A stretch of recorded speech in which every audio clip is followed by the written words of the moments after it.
पासून तुमच्या एका वक्तव्यामुळे राजकारण मोठी चर्चा त्या संदर्भात सुरू आहे. शिंदे सेनेचे जे मंत्री आहेत संजय शिरसाट हे म्हणतात की सगळं आधीच ठरलेलं आहे, आता हे फक्त सगळं वातावरण निर्मिती सगळी सुरू आहे.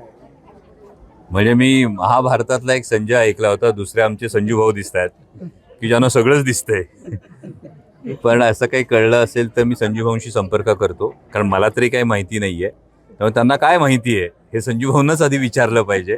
त्यामुळे मला असं वाटतं की कालचं विधान एकतर वेगळं होतं. गमतीचा भाग हा सोडून द्या, नाहीतर गमतीचा भाग केला तरी सुद्धा त्याची ब्रेकिंग न्यूज होते. परंतु कालचं विधान एका पत्रकार बांधवांना हा प्रश्न विचारला होता की Pune Nashik semi high speed railway ही संगमनेर, आळेफाटा, नारायणगाव, मनसर, राजगुरुनगर याच मार्गे जर व्हायची असेल तर मग काय अमोल कोल्हेंना राजकीय विचार वेगळा करावा लागेल का? त्याच्यावर माझा फक्त प्रतिप्रश्न होता. अशी काही ऑफर तुमच्याकडे आहे का? माझ्यापर्यंत तर काय आलेली नाहीये. एवढंच साधं ते विधान होतं. आणि हा विषय केवळ आणि केवळ Pune Nashik semi high speed railway व्हावी, ओरिजिनल मार्गानेच व्हावी, यासाठी जी आग्रही मागणी आमच्या संपूर्ण संगमनेर असेल, अकोला असेल, जुन्नर असेल, आंबेगाव असेल, राजगुरुनगर असेल, या सगळ्याच तालुक्यातल्या जनतेची ही मागणी आहे. त्यासाठी हा प्रश्न होता. खरं तर या संदर्भात सगळे भूसंपादन देखील काही ठिकाणी अगोदर झालेलं होतं, मात्र नंतर अचानक हा निर्णय बदलण्यात आलेला आहे. केंद्र सरकारची या संदर्भात अनास्था आहे की काय आणखी वेगळं राजकारण या संदर्भात केलं जातं? मला वाटतं आपण पत्रकार बांधवांनी नक्कीच याचा शोध घ्यावा, कारण मी संसदेमध्ये सुद्धा ही गोष्ट मांडली की जगात जर 14 ठिकाणी रेडिओ, टेलिस्कोप आणि रेल्वे एकत्र होते तर विश्वगुरू म्हणवणाऱ्या भारताला ही गोष्ट का शक्य होत नाही, हा मी संसदेत विचारलेला प्रश्न आहे. त्यानंतर GMRTचं जे कारण दिलं जातं, या GMRTची एक माहिती अधिकारात माहिती उपलब्ध आहे, ज्यामध्ये GMRTच्या अधिकाऱ्यांनी माहिती अधिकारात हे उत्तर दिलेले की अशा पद्धतीची कोणतीही विचारणा आमच्याकडे झालीच नाही. मग अशा पद्धतीने अलाइनमेंट चेंज होत असेल तर ती नेमकी कोणामुळे होतीये, कोणाच्या हितासाठी केलं जातंय का, हे अनेक प्रश्न निर्माण होतात.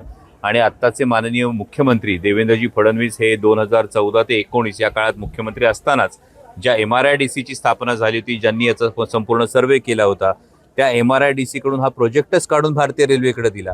तर माझी माननीय मुख्यमंत्री महोदयांना ही विनंती आहे की आपली देशभरात आजकाल इन्फ्रामॅन म्हणून एक ख्याती आहे, तर ती ताकद वापरून, ते वजन वापरून Pune Nashik semi high speed railway ही जुन्या अलाइनमेंटवरच होण्याच्या दृष्टिकोनातून आपणही ताकद लावावी, अशी माझी मुख्यमंत्र्यांना विनंती आहे. म्हणतात की ईडी आणि सीबीआयच्या धाकाने भाजपात आले तर राहुल गांधी का नाही आले?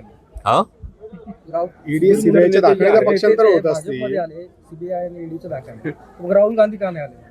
आता हा सुधीर भाऊ म्हणजे हा देश पातळीवरच्या नेत्यांचा प्रश्न आहे, तो मला कशाला विचारताय? खरं तर महत्वाची गोष्ट याविषयीची इतर नेत्यांची स्टेटमेंट जर बघितली तर त्याच्यावर तुम्हालाच उत्तर मिळेल. खरं तर शिंदे सेनेचे जे 6 खासदार ठाकरे सेनेचे जे 6 खासदार शिंदे सेनेमध्ये गेले, त्यानंतर कुठेतरी राष्ट्रवादीचे देखील फुटीची चर्चा आहे.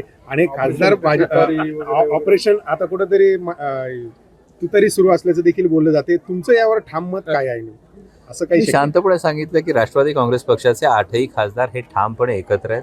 आमच्या सगळ्यांचं एकच सूत्र आहे, आदरणीय पवार साहेब सांगतील ते धोरण, बांधतील ते तोरण. इतकी साधी सोपी गोष्ट आहे. आणि आमच्या नेत्या खासदार सुप्रियाताई सुळे यांच्या नेतृत्वाखाली आम्ही ठामपणे लोकसभेमध्ये ज्या कारणासाठी आम्हाला निवडून दिले, ज्या विश्वासाने निवडून दिले, ज्या अपेक्षेने निवडून दिले, त्यासाठी आम्ही सतत कार्यरत आहोत. त्यामुळे इतर कुठल्याही चर्चा आणि वावड्या यांना महत्त्व द्यायची आवश्यकता नाही, असं मला वाटतं.